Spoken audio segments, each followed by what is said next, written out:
ಪ್ರತಿಯೊಬ್ಬ ಪ್ರಾಯೋಗಿಕ ವ್ಯಕ್ತಿ ಅಥವಾ ಪ್ರಾಕ್ಟಿಕಲ್ ವ್ಯಕ್ತಿಯ ಒಳಗೆ ನಿರಾಸೆಗೊಂಡ ಒಬ್ಬ ಆದರ್ಶವಾದಿ ಇರ್ತಾನೆ.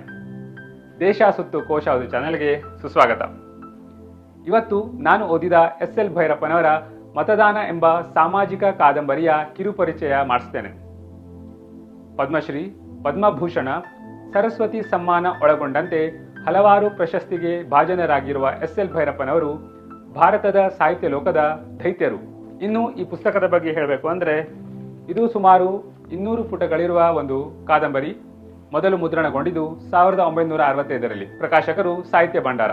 ಇದನ್ನ 1965ರಲ್ಲಿ ಬರೆದಿದ್ರು ಕೂಡ ಇದು ನಿನ್ನೆ ಮೊನ್ನೆಯಷ್ಟೇ ನಡೆದಷ್ಟು ಪ್ರಸ್ತುತವಾಗಿದೆ. ಈ ಕತೆ ನಡೆದಿರುವ ಕಾಲಘಟ್ಟ ಆಗ ತಾನೇ ಸ್ವತಂತ್ರಗೊಂಡ ಕರ್ನಾಟಕ ಏಕೀಕರಣ ಇನ್ನೇನು ಆಗೋದ್ರಲ್ಲಿದೆ ಅನ್ನುವಂಥ ಸಂದರ್ಭ.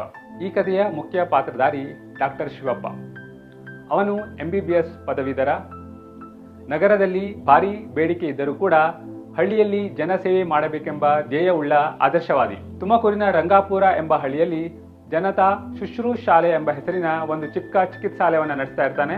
ಬಡವರಿಗೆ ಉಚಿತವಾಗಿ ಚಿಕಿತ್ಸೆ ಹಾಗೂ ಔಷಧಿ ನೀಡುತ್ತಾ ಉಳ್ಳವರಿಂದ ಔಷಧಿಗಷ್ಟೇ ಹಣವನ್ನು ಕೇಳುವ ಆದರ್ಶವಾದಿ. ಶಿವಪ್ಪ ವಿದ್ಯಾವಂತನೆಂದು ಸುತ್ತಮುತ್ತಲಿನ ಹಳ್ಳಿಯ ಸಾಹುಕಾರರು, ಗೌಡರು ಶಿವಪ್ಪನನ್ನ ತನ್ನ ಅಳೆಯನನ್ನಾಗಿ ಮಾಡಿಕೊಳ್ಳಲು ಹಲವಾರು ಪ್ರಯತ್ನಗಳನ್ನ ಮಾಡ್ತಾರೆ. ಮದುವೆಯಾದರೆ ತನ್ನ ಆದರ್ಶ, ತನ್ನ ಜನಸೇವೆಗೆ ತೊಡಕು ಆಗಬಹುದೆಂದು ಶಿವಪ್ಪ ಮದುವೆಯಿಂದ ದೂರ ಓಡ್ತಾನೆ ಇರ್ತಾನೆ. ಸುತ್ತಮುತ್ತ 10 ಹಳ್ಳಿಗಳಲ್ಲಿ ತುಂಬಾ ಗೌರವನ್ನ ಪಡೆದಿರುವಂತಹ ವ್ಯಕ್ತಿ ಆದ್ದರಿಂದ ಒಂದು ಗುಂಪು ಬಂದು ಅವನನ್ನ ಚುನಾವಣೆಗೆ ನಿಲ್ಲುವಂತೆ ಪ್ರೇರೇಪಿಸ್ತಾರೆ. ತಾನು ಒಂದ್ ವೇಳೆ ಚುನಾವಣೆಗೆ ನಿಂತರೆ ತನ್ನ ಜನಸೇವೆ ಏನಾಗಬಹುದು, ತನ್ನ ವೈದ್ಯಕೀಯ ವೃತ್ತಿಗೆ ಏನಾಗಬಹುದು ಅಂತ ಅವನಿಗೆ ಯಾವಾಗಲೂ ಗೊಂದಲ.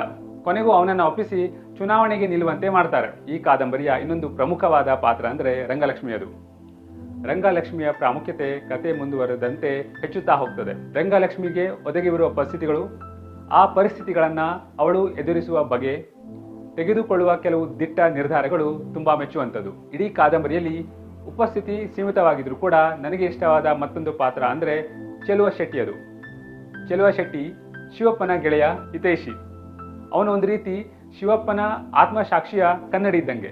ಈ ಕಥೆಯಲ್ಲಿ ಬರುವ ಕಾಂಟ್ರಾಕ್ಟರ್ ರಾಮಲಿಂಗಪ್ಪ ಗೌಡ ಮತ್ತು ರಾಜಕಾರಣಿ ಅಪ್ಪಾಜಿಯವರ ನಡುವಿನ ಸಂಬಂಧ, ಅವರು ನಡೆಸುವ ವ್ಯವಹಾರಗಳು, ಈಗಿನ ರಾಜಕಾರಣಿಗಳು ಮತ್ತು ಕಾಂಟ್ರಾಕ್ಟರ್ಗಳ ನಡುವಿನ ಸಂಬಂಧವನ್ನ ತೋರಿಸುವಂತೆ ಚಿತ್ರಿಸಲಾಗಿದೆ. ಚುನಾವಣೆಯಲ್ಲಿ ಬರುವ ಜಾತಿ ಸಮೀಕರಣ, ಒಬ್ಬರನ್ನ ಇನ್ನೊಬ್ಬರು ರಾಜಕೀಯ ಚದುರಂಗಾಟದಲ್ಲಿ ದಾಳವನ್ನಾಗಿ ಬಳಸಿಕೊಳ್ಳೋದು, ಹಣ ಮತ್ತು ಹೆಂಡವನ್ನ ಹರಿಸೋದು, ಹೀಗೆ ಹಲವಾರು ಅಂಶಗಳು ಇಂದಿನ ಚುನಾವಣೆಯನ್ನೇ ನೆನಪಿಸುತ್ತದೆ. ಈ ಕಾದಂಬರಿಯಲ್ಲಿ ಬರೆದಿರುವ ಮತ್ತು ನನಗೆ ಆಘಾತಕಾರಿಯಾಗಿರುವ ಇನ್ನೊಂದು ಅಂಶ ಏನಪ್ಪಾ ಅಂದ್ರೆ, ಕರ್ನಾಟಕದ ಏಕೀಕರಣಕ್ಕೆ ವಿರೋಧ ಇದ್ದುದು. ಮೈಸೂರು ಪ್ರಾಂತ್ಯದಲ್ಲಿ ಪ್ರಾಬಲ್ಯವಿರುವ ಒಂದು ಜಾತಿಯವರು ಕರ್ನಾಟಕದ ಏಕೀಕರಣವನ್ನ ವಿರೋಧಿಸಿದ್ರು ಅನ್ನೋದು.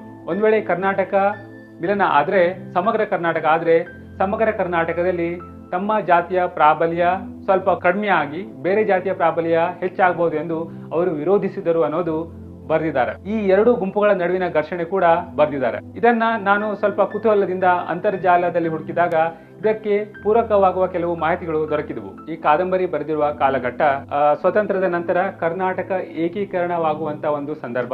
ದೆಹಲಿಯಲ್ಲೋ ಪಟ್ಟಣದಲ್ಲೋ ನಡೆಯುವ ವಿದ್ಯಮಾನಗಳು ಇನ್ನು ಹಳ್ಳಿಗೆ ಏನು ಹೆಚ್ಚು ಪರಿಣಾಮ ಬೀರದೇ ಇರುವಂತಹ ಸಂದರ್ಭ, ಹಾಗೂ ಜಾಗತೀಕರಣ ಇನ್ನು 40ರಿಂದ 50 ವರ್ಷ ದೂರದಲ್ಲಿರುವುದರಿಂದ ಇಂದಿನ ಹೈಪರ್ ಕನೆಕ್ಟೆಡ್ ಜಗತ್ತಿನಲ್ಲಿ ಅದು ಹಾಗಿತ್ತ ಅನ್ನೋದು ನಮಗೆ ಊಹಿಸಲು ಸ್ವಲ್ಪ ಕಷ್ಟ ಆಗ್ಬೋದು. ಆದರೆ ಅದು ಅಂದಿನ ಭಾರತದ ಗ್ರಾಮೀಣ ಭಾಗದ ನೈಜತೆಯನ್ನ ಎತ್ತಿ ತೋರಿಸ್ತದೆ. ಶಿವಪ್ಪನ ಜೀವನ ಆದರ್ಶವಾದ ಮತ್ತು ಪ್ರಾಯೋಗಿಕ ಜೀವನದ ನಡುವೆ ಓಲಾಡುತ್ತಾ ಇರ್ತದೆ. ಅವನು ತನ್ನ ತತ್ವಗಳನ್ನ ಹಿಡಿದುಕೊಳ್ಳಲು ಆಂತರಿಕವಾಗಿ ಮತ್ತು ಬಾಹ್ಯವಾಗಿ ನಡೆಯುವ ಸಂಘರ್ಷವನ್ನ ತುಂಬಾ ಸೂಕ್ಷ್ಮವಾಗಿ ಚಿತ್ರಿಸಲಾಗಿದೆ. ಭೈರಪ್ಪನವರು ಯಾವುದು ಸರಿ ಯಾವುದು ತಪ್ಪು ಅಂತ ಹೇಳದೆ ವಾಸ್ತವತೆಯನ್ನ ಬಿಚ್ಚಿಡ್ತಾ ಹೋಗ್ತಾರೆ. ಶಿವಪ್ಪನಿಗೆ ಚುನಾವಣೆಯಲ್ಲಿ ಏನಾಗ್ತದೆ, ಶಿವಪ್ಪನಿಗೆ ಮದುವೆ ಆಗ್ತದ, ಅವನ ವೈದ್ಯಕೀಯ ವೃತ್ತಿಗೆ ಏನಾಗ್ತದೆ ಅಂತ ತಿಳ್ಕೊಳ್ಳಲು ಮತದಾನ ಕಾದಂಬರಿಯನ್ನ ಓದಬಹುದು. ಭಾವನಾತ್ಮಕವಾಗಿ ಮತ್ತು ದಾರ್ಶನಿಕತೆಯ ದೃಷ್ಟಿಯಿಂದ ತೀವ್ರ ಅಥವಾ ಇಂಟೆನ್ಸ್ ಮತ್ತು ಸಂಕೀರ್ಣವಾಗಿರುವ ಭೈರಪ್ಪನವರ ಇತರ ಕಾದಂಬರಿಗಳಿಗೆ ಹೋಲಿಸಿದರೆ ಮತದಾನ ತುಂಬಾ ಹಗುರವಾಗಿದೆ. ಎಲ್ಲೂ ಸಡಿಲತೆಗಳಿಲ್ಲ, ಗೊಂದಲವಿಲ್ಲ, ಸಂಕೀರ್ಣತೆಗಳಿಲ್ಲ. ಆಸಕ್ತಿದಾಯಕವಾಗಿದ್ದು ನಿಮ್ಮನ್ನ ಸಲೀಸಾಗಿ ಓದಿಸಿಕೊಂಡು ಹೋಗುತ್ತದೆ. ಈ ಪುಸ್ತಕವನ್ನ ವಿವರಣೆಯಲ್ಲಿ ನೀಡಿರುವ ಕೊಂಡಿಯನ್ನ ಒತ್ತಿ ಕೊಂಡ್ಕೊಳ್ಬಹುದು. ನೀವೇನಾದ್ರೂ ಆಗ್ಲೇ ಮತದಾನವನ್ನ ಓದಿದ್ದರೆ ನಿಮಗೆ ಯಾವ ಪಾತ್ರ ಇಷ್ಟ ಆಯ್ತು, ಪುಸ್ತಕ ನಿಮಗೆ ಹೇಗೆ ಅನಿಸ್ತು ಅಂತ ಕಮೆಂಟ್ ಮೂಲಕ ತಿಳಿಸಿ. ಇದೇ ರೀತಿ ಪುಸ್ತಕ ಪರಿಚಯ, ದೇಶ ವಿದೇಶ, ನಾಡು ನುಡಿ ಮತ್ತು ಸಂಸ್ಕೃತಿಯ ಬಗ್ಗೆ ತಿಳ್ಕೋಬೇಕು ಅಂದರೆ ದೇಶ ಸುತ್ತು ಕೋಶ ಓದು ಚಾನೆಲ್ನ ಸಬ್ಸ್ಕ್ರೈಬ್ ಮಾಡಿ. ಧನ್ಯವಾದಗಳು.